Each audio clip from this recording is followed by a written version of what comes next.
আর সেই কামানের গোলায় সেই স্থানীয় সকলে পুড়ে ছাই হয়ে যায়। ধারাবাহিকের শুরুতে আমরা দেখতে পাই ভবানী তার শাশুড়ি এবং রাজমাতাকে জানায় সাধু বাবা ছাতিনায় থাকে। এই কথা শুনে মা বলে, তাতে সমস্যা কি, তুমি যাবে ছাতিনায়?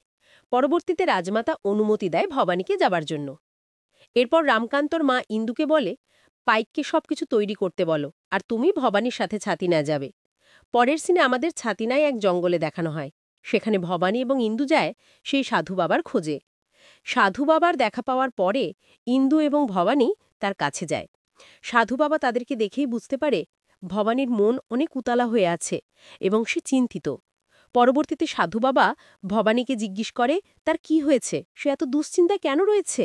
এরপর ভবানী তার স্বপ্নের কথা সাধু বাবাকে জানায় এবং তার সেই স্বপ্নের অর্থ জিজ্ঞেস করে। পরবর্তীতে সাধু বাবা সেই স্বপ্নের গণনা করে ভবানীকে বলে, ভবানীর জীবনে অনেক বড় ঝড় আসতে চলেছে। সেই ঝড়ে ভবানীর জীবন পরিবর্তন হয়ে যাবে।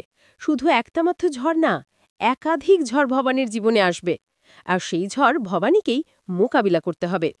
এসব কথা শুনে ইন্দু বলে, আপনি এসব কি বলছেন? সেই ঝড় কি অনেক বড় আসবে? সাধু বাবা বলে, হ্যাঁ, অনেক বড়ই ঝড় আসবে। বিধাতা পৃথিবীতে কিছু না কিছু উদ্দেশ্য নিয়ে সৃষ্টি করেছেন, তেমন ভবানীকেও অনেক বড় দায়িত্ব নিয়ে এই পৃথিবীতে তিনি পাঠিয়েছেন। এমনও হতে পারে ভবানী অনেক উঁচু স্থানে যাবে, অনেক কিছু দায়িত্ব তার উপরে এসে পড়বে, তাই তার মন অনেক শক্ত করতে হবে সবকিছুর জন্য। এসব কথা শুনে ভবানী অবাক হয়ে যায় এবং মনে মনে সেই সাধু বাবার বলা কতগুলো আবারও ভাবতে থাকে। পরের সিনে আমাদের নাটোরের দৃশ্য দেখানো হয়। সেখানে রামকান্তর মা ঘরে ধুনো দিচ্ছিলেন, ঠিক সেই সময় ইন্দু এবং ভবানী চলে আসে। তাদের দেখে রামকান্তর মা জিজ্ঞেস করে, সাধু বাবা কি বলল? ইন্দু বলে, মেয়েটার জীবনে শান্তি নেই, তার জীবনে অনেক বড় ঝড় আসতে চলেছে। এসব শুনে তো রামকান্তর মা ঘাবড়ে যায়। পরবর্তীতে ভবানী তাকে বলে, সাধু বাবা তাকে শক্ত হতে বলেছে। এমন কিছু ঝড় আসতে পারে যার মোকাবিলা তাকে শক্ত হয়ে করতে হবে। এরপর সেখানে রাজমাতা চলে আসে এবং তিনি ভবানীকে বলে, এখন তো নাটোরে রঘু, রামকান্ত কেউ নেই, পুরো নাটোরের দায়িত্ব তোমার ওপরে পড়েছে। সাধু বাবা হয়তো এর কথাই বলেছিলেন।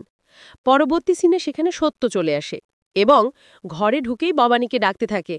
সত্যকে দেখে ভবানী রামকান্তকে খুঁজতে থাকে, কিন্তু সে কোথাও খুঁজে পায় না। এরপর সে সত্যকে জিজ্ঞেস করে, রামকান্ত কোথায়? পরবর্তীতে সত্য তার হাতে থাকা রামকান্তের আংটিটা ভবানীর দিকে এগিয়ে দেয় এবং ভবানী বুঝতে পারে এটা মহারাজের আংটি। এরপর সে মহারাজের কথা জিজ্ঞেস করে। সত্য বিষণ্ণতা মুখ নিয়ে সবাইকে বলে, আমি একটা খারাপ সংবাদ দিতে এসেছি। এরপর রামকান্তর মা জিজ্ঞেস করে, কি হয়েছে? তখন সত্য সবাইকে বলতে থাকে, বিহারের যুদ্ধ হচ্ছিল, তখন বিভিন্ন দিক থেকে কামানের গোলা আসছিল। রামকান্ত অত্যন্ত সাহসিকতার সাথে যুদ্ধ করছিলেন, কিন্তু হঠাৎ একটা কামানের গোলা এসে পড়ে এবং সেখানকার সবকিছু পুড়ে যায়। এমনকি সেখানে সৈন্যদের পোড়া দেহ পাওয়া যায়, কিন্তু রামকান্তর দেহ সেখানে পাওয়া যায়নি। এসব কথা শোনার পরে ভবানী কান্নায় ভেঙে পড়ে এবং রামকান্তর মা অজ্ঞান হয়ে যায়। পরবর্তীতে ভবানী ছুটে ঠাকুরের কাছে যায় এবং সেখানে গিয়ে বলতে থাকে, তুমি এমন কেন করলে? আমার মহারাজকে কেন আমার জীবন থেকে সরিয়ে নিলে? এ কোন ঝড় তুললে তুমি? এইসব বলতে বলতে ভবানী নিজের মাথা ঢুকতে থাকে ঠাকুরের সামনে। এক পর্যায়ে ভবানী অজ্ঞান হয়ে যায়। তখন সে স্বপ্নে দেখতে থাকে রামকান্ত এসেছে।